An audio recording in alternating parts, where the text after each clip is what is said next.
और अब इस पूरे मामले पर बात करने के लिए हमारे साथ हैं भारत के कानून मंत्री और आईटी मंत्री श्री रविशंकर प्रसाद। और आज उनसे पूछने के लिए बहुत सारे सवाल हमारे मन में भी हैं और देश के लोगों के मन में भी जरूर होंगे। रविशंकर जी, आपका बहुत बहुत स्वागत है। नमस्ते। नमस्ते। आपसे सबसे पहला सवाल हमारा यही है जो सब लोग जानना चाहते हैं कि क्या ट्विटर से नहीं, पहले आप मुझसे जी सुधीर जी पहले आप मुझसे सवाल पूछिए। मुझे अपनी शुभकामना आपको देने दीजिए। आप स्वस्थ होकर वापस आए हैं, अपने लोकप्रिय कार्यक्रम पर दोबारा आपने शुरू कर दिया है। ईश्वर आपको खूब स्वस्थ रखे, सुरक्षित रखे, हमारी बहुत शुभकामना है।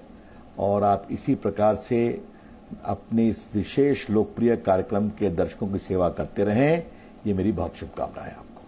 Thank you so much sir, आपकी शुभकामनाओं के लिए। और आप तो जानते हैं कोविड जो है वो दवाइयों की तो है ही, लेकिन दुआओं की भी ये बीमारी है। इसमें दवाइयों से ज्यादा दुआओं की जरूरत होती है। तो आपका बहुत बहुत शुक्रिया। धन्यवाद, बहुत बहुत धन्यवाद जी। अब मेरा पहला सवाल आपसे ये है कि क्या भारत सरकार ने ट्विटर का इंटरमीडियरी प्लेटफॉर्म का स्टेटस वापस ले लिया है? देखिए, थोड़ा सा इस विषय को मुझे विस्तार से बताने दीजिए। मैंने देखा आपका पिछला कार्यक्रम भी इसी में। हमने जो नई गाइडलाइन बनाई है, ये हमने 25 फरवरी 2021 को बनाया था। और मुझे याद है कि इसके बाद मैं आपके चैनल पर आया था। ये हमने कोई एकाएक नहीं बनाई थी। सुप्रीम कोर्ट के 2 आदेश थे, प्रांजला केस 2018 के, फेसबुक केस सितंबर 2019 के, कि आप फेक न्यूज, महिलाओं की नग्नता इत्यादि इत्यादि के बारे में गाइडलाइन बनाइए। जो हिंसा फैलाते हैं मैसेजेस, उस पर कार्रवाई करिए। संसद में 2 बार चर्चा हुई। 2018 में सभी पार्टियों ने कहा कि फेक न्यूज पर कार्रवाई करिए, मुझसे कमिटमेंट लिया। वेंकैया जी ने एक कमेटी बनाई थी राज्यसभा के एमपीज की, उन्होंने कहा कि बच्चों के यौन शोषण पर सख्त कार्रवाई होनी चाहिए। हमने व्यापक चर्चा की। 3-4 साल से काम चल रहा था। और जो आपने बताया, हम साफ कह दें कि ट्विटर हो या फेसबुक हो या व्हाट्सएप हो, इसमें 100 करोड़ से अधिक भारतीय जो सक्रिय हैं, हमसे सवाल पूछते हैं। खूब पूछें, मोदी जी की आलोचना करें, मेरी करें, जी न्यूज की करें, सुधीर बाबू से सवाल करें। हम इन सबों का सम्मान करते हैं, पैसे भी कमाएं। लेकिन अगर इस सोशल मीडिया के एब्यूज से कोई भारतीय परेशान है तो कहां जाए? मेरे पास माताओं की शिकायत आती है कि मेरी बेटी का पूर्व गर्ल बॉयफ्रेंड उसके इंटीमेट फोटो को वायरल कर रहा है। तो मैं क्या कहूं, अमेरिका में जाकर शिकायत करो, या ट्विटर कहता है। बाकी रोज पत्रकारों के खिलाफ, जजेस के खिलाफ, व्यापारियों के खिलाफ आतंकवाद की बात चलती रहती है। तो हमने कहा आप एक शिकायत निवारण तंत्र खड़ा करिए, जिसमें एक ग्रीवांस रिड्रेसल ऑफिसर हो जो शिकायत ले, 15 दिन में डिस्पोज ऑफ करे, एक कंप्लायंस ऑफिसर हो और एक नोडल ऑफिसर हो सरकार से कांटेक्ट के लिए। और ये सब भारत में रहने वाले हो, सबों का मोबाइल नंबर, ईमेल नंबर जनता के लिए स्पष्ट हो। तो क्या हम कोई चंद्रमा की मांग कर रहे थे क्या?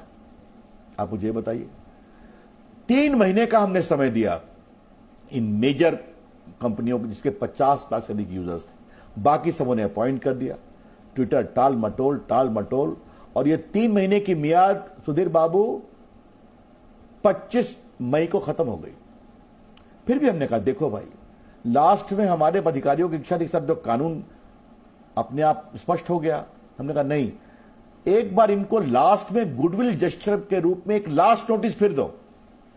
इसके बाद भी वही टालमटोल।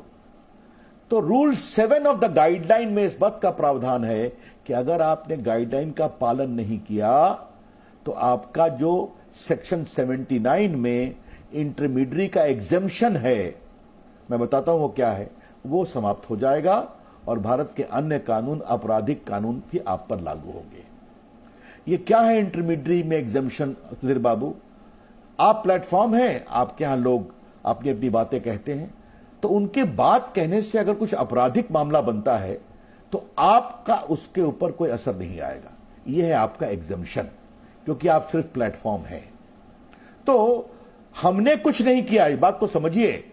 ये नए गाइडलाइन के रूल 7 के अनुसार ही ये परिणाम निकला है, ये मैं आपको बताना चाहता हूं।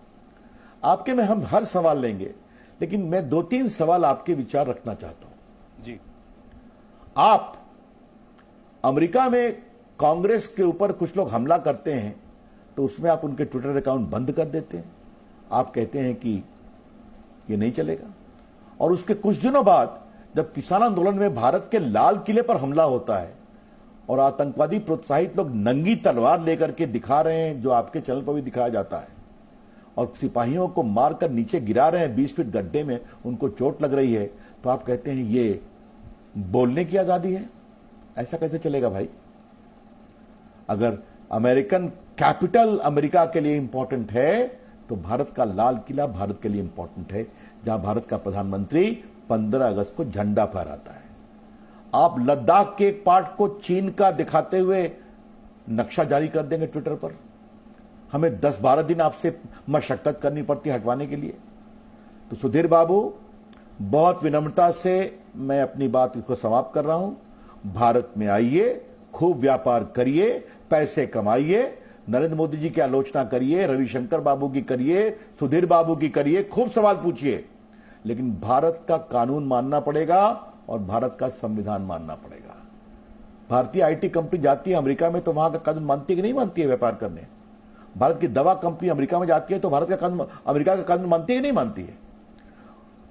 तो सुधीर बाबू, बहुत विनम्रता से आपके दर्शकों के लिए देश का आईटी मंत्री इतना ही कहना चाहेगा, नरेंद्र मोदी की अगुवाई का भारत अपनी डिजिटल संप्रभुता पर समझौता नहीं करेगा।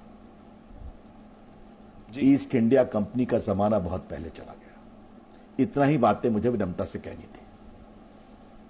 आपने जैसा कहा कि आपने फरवरी में इनसे कहा था, अब जून आ गया, 4 महीने से ज्यादा का समय हो गया। 1.5 लाख करोड़ की कंपनी है ट्विटर, और उसे भारत जैसे देश में 4 महीने में ना तो नोडल ऑफिसर मिला और ना ही उसे चीफ कंप्लायंस ऑफिसर मिला, उसे लोग नहीं मिल रहे हैं। आप इसे उनकी इनकॉम्पिटेंस मानते हैं या मंशा जो है उनकी वो सही नहीं है? देखिए, मैंने यह भी कहा था कि आप अंतरिम व्यवस्था कर सकते हैं, तो पहले किसी वकील को बना दिया। हमने कहा आपका एम्प्लॉय होना चाहिए। आप कभी कहते हैं किसी को कॉन्ट्रैक्ट पर रख रहे हैं।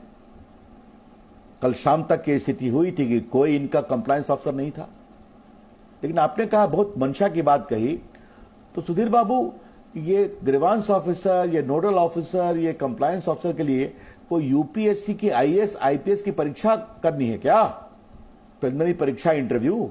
अरे आप दुनिया की एक कंपनी है, प्रॉफिट कमाते हैं, दुनिया को ज्ञान देते हैं, इनका मालूम है कोई दफ्तर नहीं है कायदे का। व्यापार करने के लिए, विज्ञापन कमाने के लिए खूब लोग हैं, लेकिन बाकी कोई सवाल पूछिए, जिन्हें हमें कोई अधिकार नहीं। अमेरिका, दिल्ली पुलिस जाके सम्मन देने की कोशिश करेगी, जिन्हें हम कुछ नहीं कर सकते। अमेरिका, ऐसे कैसे चलेगा भाई? और देखिए हमारी सोच कितनी सद्भावना पूर्ण है कि इस कानून में इनको एक बात और है कि आपको भारत में अपना दफ्तर स्थापित करने पड़ेगा, इंडिया ऑफिस। तो इन्होंने कहा उसके लिए हमको थोड़ा समय चाहिए, हमें क्लियरेंस लेना पड़ेगा आरबीआई से। हमने कहा ठीक है, उस पर अभी इंसिस्ट नहीं करेंगे, जल्दी करिए उसको। तो इन्होंने क्या रखा है आपको मालूम है सुधीर बाबू, कि पहले इन्होंने ग्रीवांस ऑफिसर एक बनाया था बहुत कहने पर, मालूम है कहां था वो? आयरलैंड में। अब कुछ नाम पता कुछ नहीं। तो कृपया करके मैं बहुत विनम्रता से कहूंगा, भारत एक बहुत लोकतंत्र है। आज ये हम लोकतंत्र पर गर्व करते हैं। इंडिपेंडेंट मीडिया है। सुधीर बाबू मुझसे सवाल पूछ रहे हैं, मैं जवाब दे रहा हूं जी। एक इंडिपेंडेंट जुडिशरी है, सुप्रीम कोर्ट, हाई कोर्ट रोज कड़े कड़े सवाल पूछते हैं। लोग आजाद है, वोट देते हैं। आसाम में जिता दिया, बंगाल में हरा दिया। ये तो लोकतंत्र है ना। हाँ, तो कुछ लोग ट्विटर के बैठे हुए लोग हमें लोकतंत्र का ज्ञान ना दें। बहुत विनम्रता से मैं कहना चाहता हूं, बहुत विनम्रता से मैं कहना चाहता हूं, व्यापार करें, पैसे कमाएं, सवाल पूछें, सब कुछ करें। भारत का कानून और भारत का संविधान मानना पड़ेगा। Presenting B News app, available on Google Play and App Store. Download it now.